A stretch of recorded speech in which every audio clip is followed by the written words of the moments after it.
Assalamualaikum warahmatullahi wabarakatuh. Yang saya hormati kepada Bapak Syekh Roji sebagai Bapak dosen pengampu mata kuliah pengantar teknologi informasi. Sebelumnya, perkenalkan nama saya Fajar Nasrullah dari RA1 Manajemen Universitas Primagraha. Di sini saya akan menerangkan materi yang sudah dibahas selama satu semester dalam mata kuliah pengantar teknologi informasi.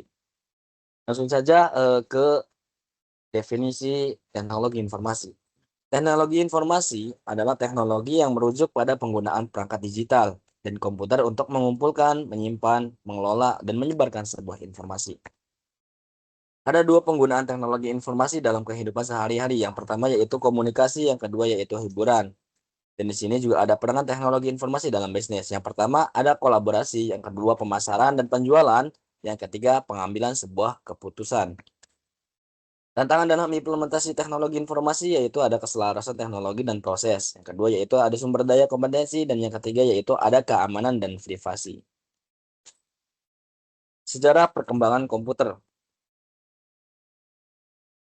Pengertian komputer atau definisi komputer adalah alat elektronik yang dapat menerima, menyimpan, mengelola, dan memberikan informasi secara otomatis. Komputer telah mengubah dunia dengan kecepatan dan kemampuannya.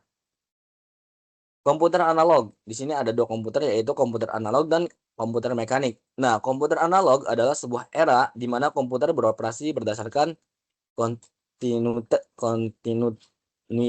nilai-nilai menggunakan sirkuit analog untuk mewakili data. Mereka sangat penting dalam pengaturan ilmiah dan militer.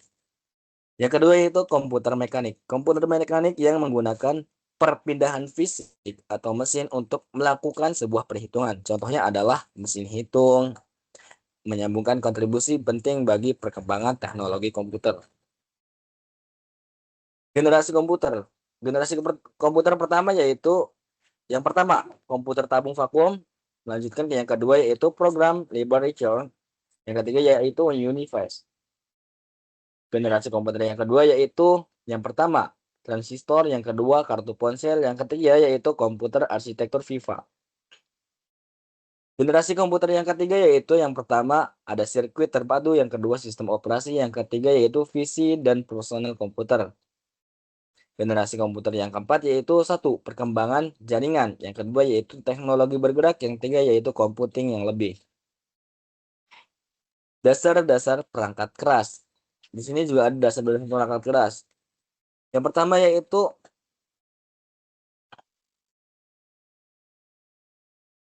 alat input dan output.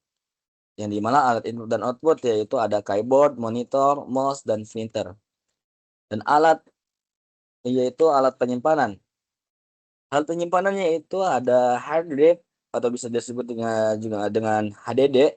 Yang kedua yaitu ada solid state drive yang bisa disebut juga dengan SSD. Yang ketiga yaitu ada flash drive.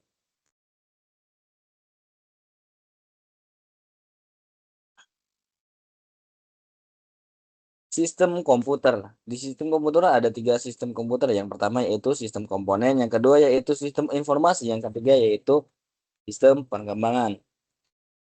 Sistem perkembangan komputer tinjau evaluasi. Sistem komputer dari generasi ke generasi dari mainframe, knock, komputer Jinjing, dan komputer masa depan dalam era kecerdasan buatan. Konsep program dan sistem software.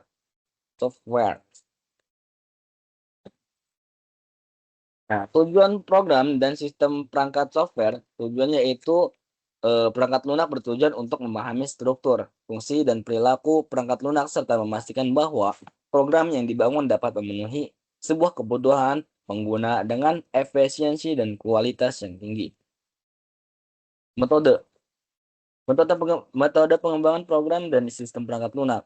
Ada tiga metode yaitu waterfall, yang dimana metode pengembangan perangkat lunak yang mengikuti alur linear dan terstruktur. Yang kedua yaitu agile, yang dimana metode pengembangan perangkat lunak yang adaptif dan kolaboratif. Yang ketiga yaitu ada DevOps, yang dimana DevOps ini adalah sebuah metode pengembangan perangkat lunak yang menggabungkan.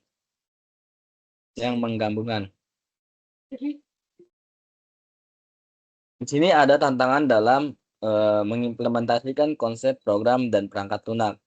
Yang pertama yaitu kompleks praktisitas, yang kedua yaitu perubahan kebutuhan, dan yang ketiga yaitu kualitas dan keamanan. Di sini ada keunggulan dan manfaat penggunaan konsep program dan sistem perangkat lunak. Produktivitas tinggi, kualitas unggul. eh, ada empat keunggulan. Yang pertama yaitu produktivitas yang tinggi, yang kedua yaitu kualitas unggul, dan yang ketiga yaitu peningkatan keamanan, yang keempat yaitu keandalan. Di sini juga ada apresiasi. Apresiasi yaitu ada grafik, hypermedia, dan multimedia. Pengertian grafik. Menurut komunikasi visual, grafik adalah representasi visual dari data atau informasi yang digunakan untuk menyampaikan pesan dengan cara yang menarik dan mudah dipahami. Dalam kreativitas, grafik memungkinkan penambahan kebaikan kreativitas dalam menyampaikan informasi dengan berbagai bentuk, ukuran, warna, dan tata letak.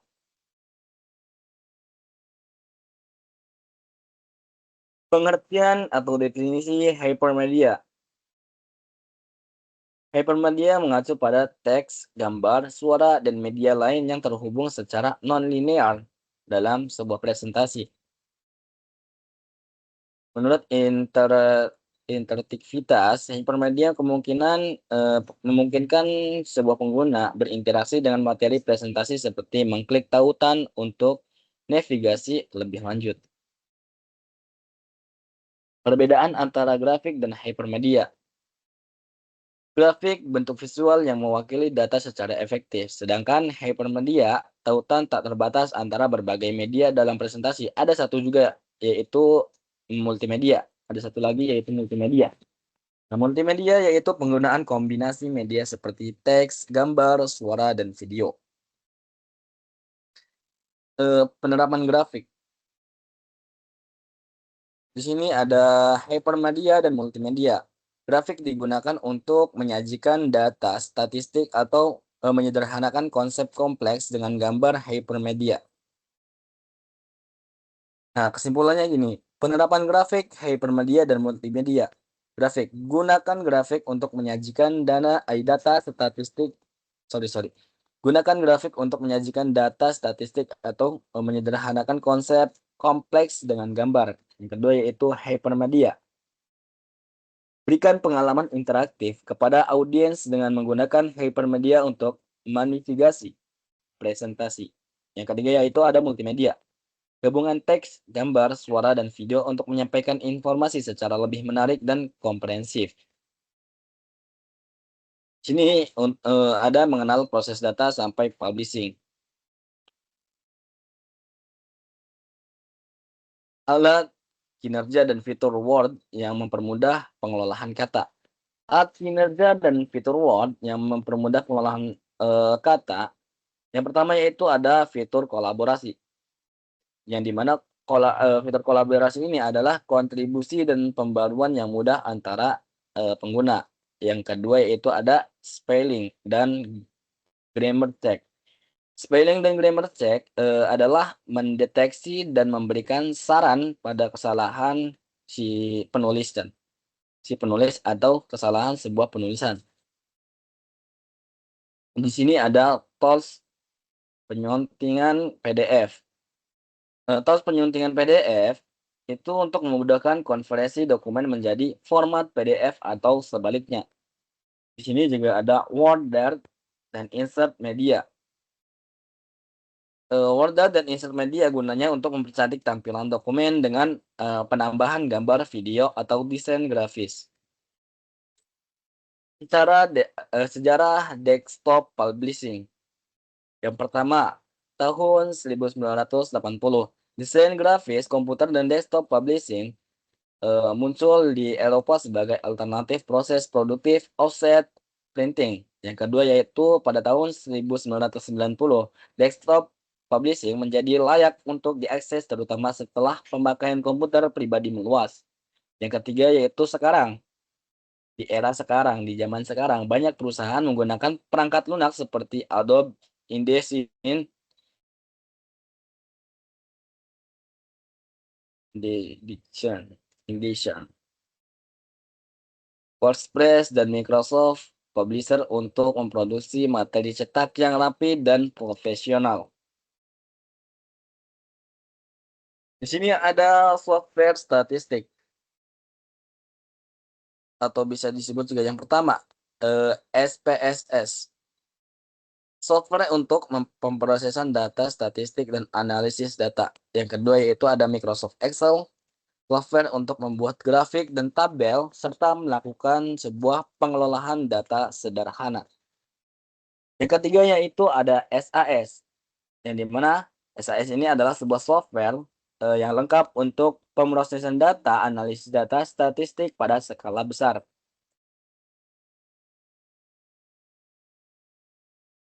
Statistik deskriptif, gagasan dasar untuk merangkum, mengorganisasikan, dan menganalisis data. Contohnya melibatkan perhitungan rata-rata, standar, deviasi, dan distribusi. Di sini ada visualisasi ilmiah. Ada dua visualisasi ilmiah yaitu astronomi dan kedokteran.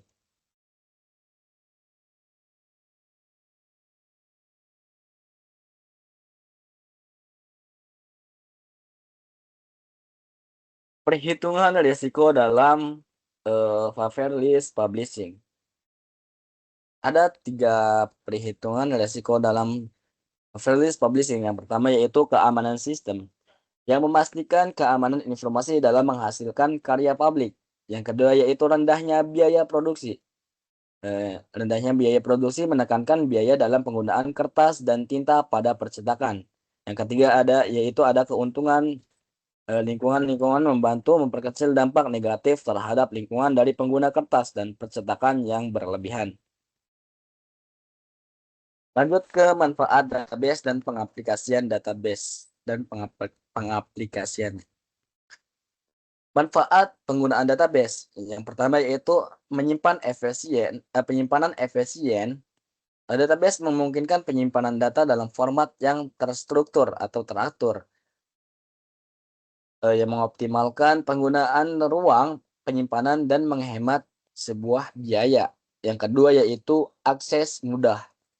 Akses mudah database dapat memberikan akses cepat dan mudah ke informasi yang diperlukan, memungkinkan pengguna untuk mengambil data dengan cepat dan akurat. Pemeliharaan data. Yang ketiga yaitu ada pemeliharaan data. Pemeliharaan database menyediakan fitur untuk memastikan integritas dan keamanan data termasuk pemulihan data dan cadangan rutin. Selanjutnya yaitu ada implikasi hukum dan penggunaan database. Penggunaan database juga terkait dengan implikasi hukum terkait privasi dan perlindungan data pribadi. Regulasi seperti General Data Protection Regulation atau bisa disebut dengan GDPR di Uni Eropa menetapkan prinsip perlindungan data yang harus dipatuhi oleh perusahaan yang menggunakan database.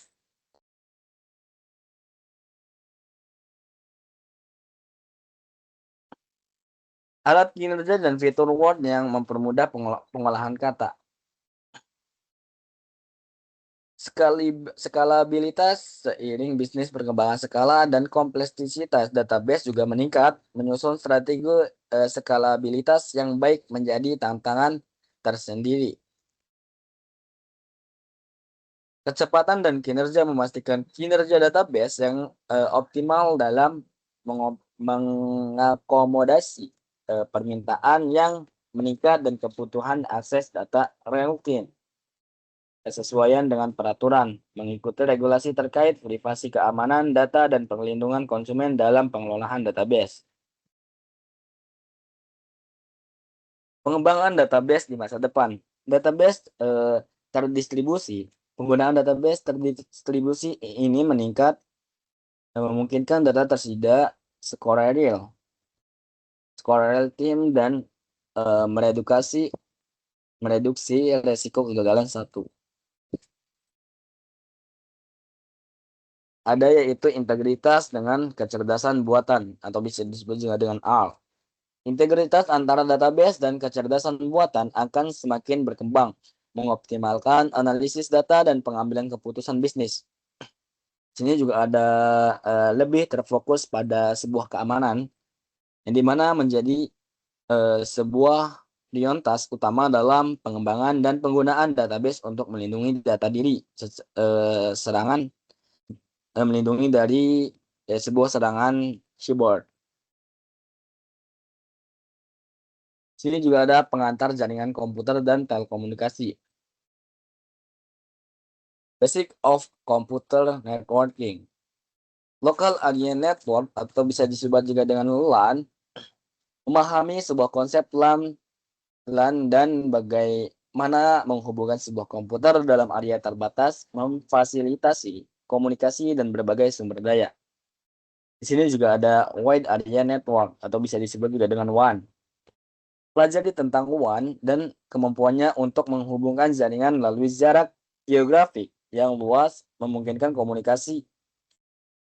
Di sini juga ada GISL, Network Protocols, yang dimana jelajahi protokol penting yang mengatur cara data dikirim dan diterima melalui jaringan, memastikan komunikasi yang handal. Kita lanjut ke pengenalan komputer. Awal mulai internet yaitu kelahiran ARPANET. Yang kedua yaitu lahirnya WWW.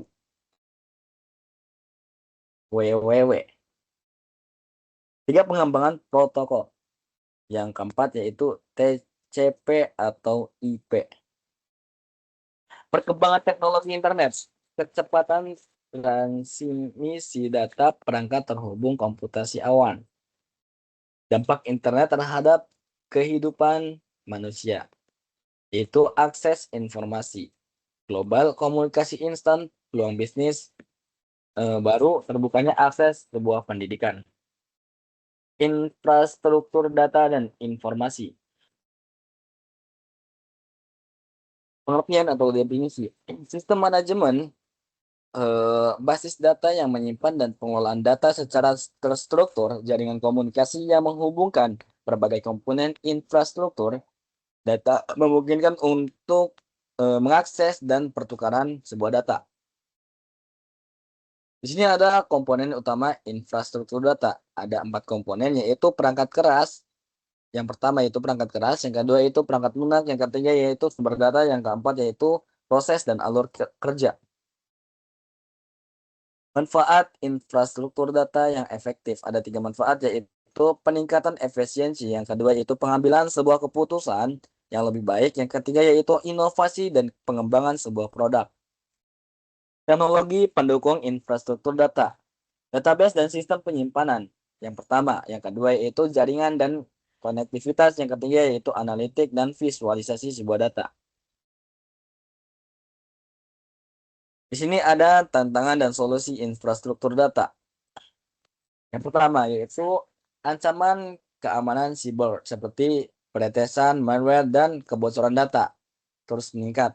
Solusinya yaitu menerapkan enkripsi data, autentikasi mulai faktor firmware yang kuat, dan pemantauan keamanan secara real time.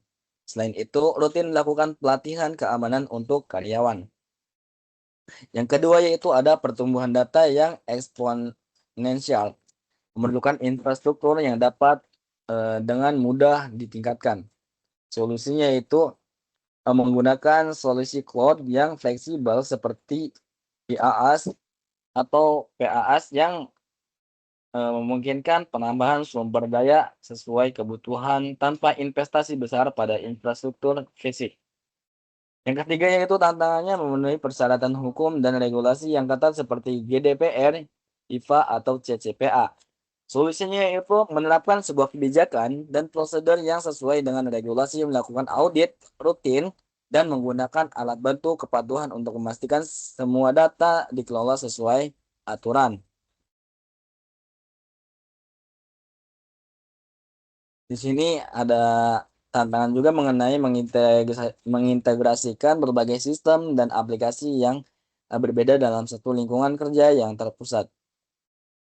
Solusinya itu menggunakan middleware dan API untuk memastikan interoperabilitas antara sistem yang berbeda serta menerapkan standar data yang konsisten.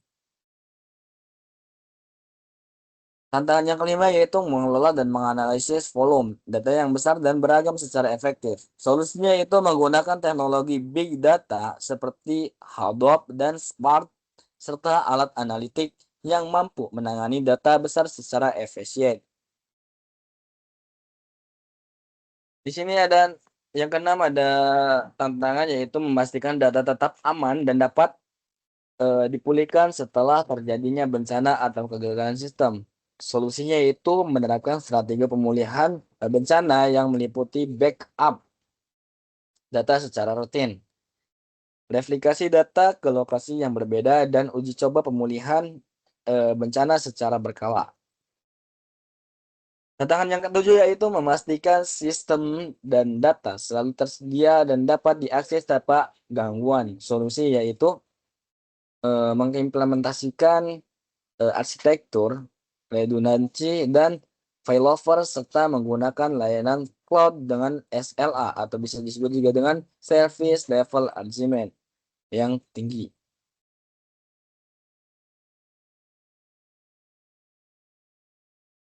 Yang kedelapan yaitu mengelola biaya terkait tantangannya yaitu mengelola biaya terkait dengan penyimpanan, pemrosesan data, pemeliharaan data yang terus meningkat. Solusinya itu menggunakan solusi cloud dengan model pembayaran berdasarkan penggunaan pay as you go, mengoptimalkan penggunaan sumber daya dan melakukan analisis biaya secara rutin untuk menemukan area penghematan. Yang kesembilan yaitu tantangan memastikan data yang dikumpulkan dan dikelola berkualitas tinggi dan bebas dari kesalahan. Solusinya yaitu menerapkan sebuah proses pengelolaan kualitas data seperti pembersihan data, data cleansing, atau validasi data dan penggunaan alat untuk manajemen kualitas data. Yang ke-10 yaitu tantangannya kurangnya tenaga ahli yang memiliki keterampilan atau bakat yang diperlukan untuk mengelola infrastruktur data dan informasi yang kompleks. Nah, untuk menangani tantangan tersebut, solusinya yaitu melakukan sebuah pelatihan dan pengembangan profesional secara berkelanjutan serta mempertimbangkan outsourcing atau kolaborasi dengan pihak ketiga yang memiliki keahlian khusus. Mungkin itu saja yang bisa dapat saya sampaikan, kurang lebihnya mohon maaf. Saya tutup akhirul kalam. Billahi taufiq wal hidayah. Wassalamualaikum warahmatullahi wabarakatuh.